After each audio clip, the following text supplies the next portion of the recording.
Hello guys, welcome to my YouTube channel. I am Mambi, your favorite life sciences teacher. Thank you for tuning in. Do not forget to subscribe, like, share and comment, and turn on the notification bell so that you don't miss anything that I'm going to upload.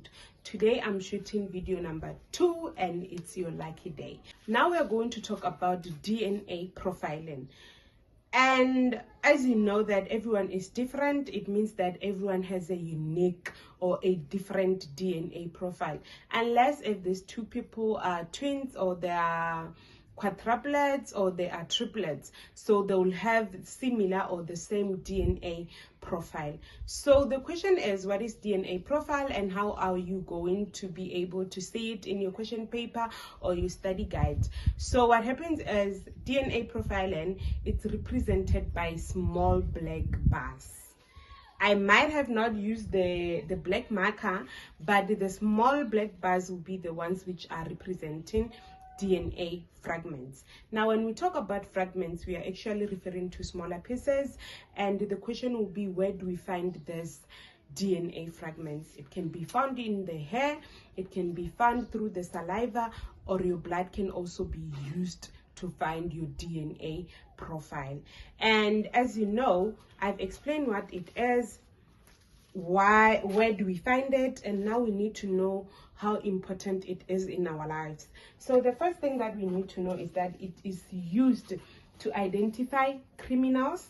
The second thing, it can identify dead bodies, it can identify relatives, it can also identify paternity. Paternity is who's the father, who's the mother of this child. So we can use DNA profiling to do that. So if it's a criminal, we want to identify this criminal, we can get samples which will give us different DNA profiles, and then we go to our suspect, we check their DNA profiling. If it matches, then that is how we are going to determine our culprit. And also I've included the structure on how we can see if we can be able to identify these patterns if they do come during our examinations. So we are going, for example, we can say this child is Lucy. Lucy, I hope you're subscribing. We can say this girl, this child is Lucy. Now we have the DNA pattern of Lucy. This is what we have. If you can count the bars of Lucy's DNA, it's 1, 2, 3, 4, 5, 6, 7, 8, 9. You can say the last one is actually 9. Now we have 4 fathers. We don't know which one is the father. We want to find out which one is the father of this child. So what is going to happen is that we are going to get DNA sample from the suspect. These ones they may be possible fathers. Maybe they are all fathering the child, we don't know. But now we want to see which one is the real one. So the first one will be John. If we look at John's sample or DNA profile, it differs from Lucy's DNA profile. Like you can see that at the top, we have 2 thicker bars. The third one, the fourth and the fifth, they are so small or they are thin. But this one, he only has 4 thicker bars, which is 1, 2, 3, 4. Whereas Lucy has 1, 2, 3, 4. So John is safe. John is not the father. Now we have to go to Peter. The first thing we are going to look at Peter. At the end, or let's start at the top. At the top, we only have 1 thick bar. But 1, 2, 3. This one is not thick, and this one is not thin. This one is thin as compared to this one.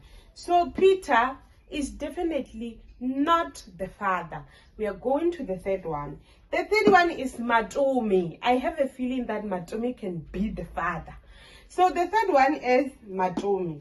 If you look at Matomi's structure, it can be, let me do this also. Let me do this.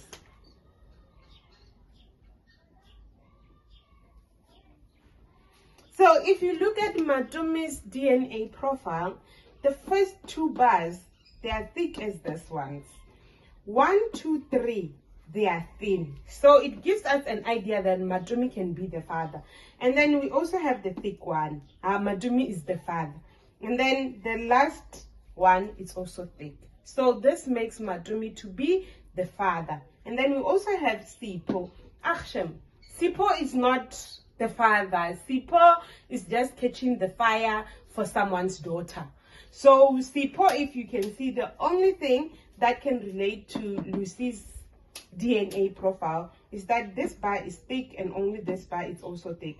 But as for the rest, Sipho is definitely not the father. So what happens during DNA profiling is that you can compare how the bars are arranged for the suspect, and then you can also check how the bars of the victim are arranged. If the victim's DNA profile looks similar to the suspect's DNA profile, it means that certain suspect is the one they are looking for.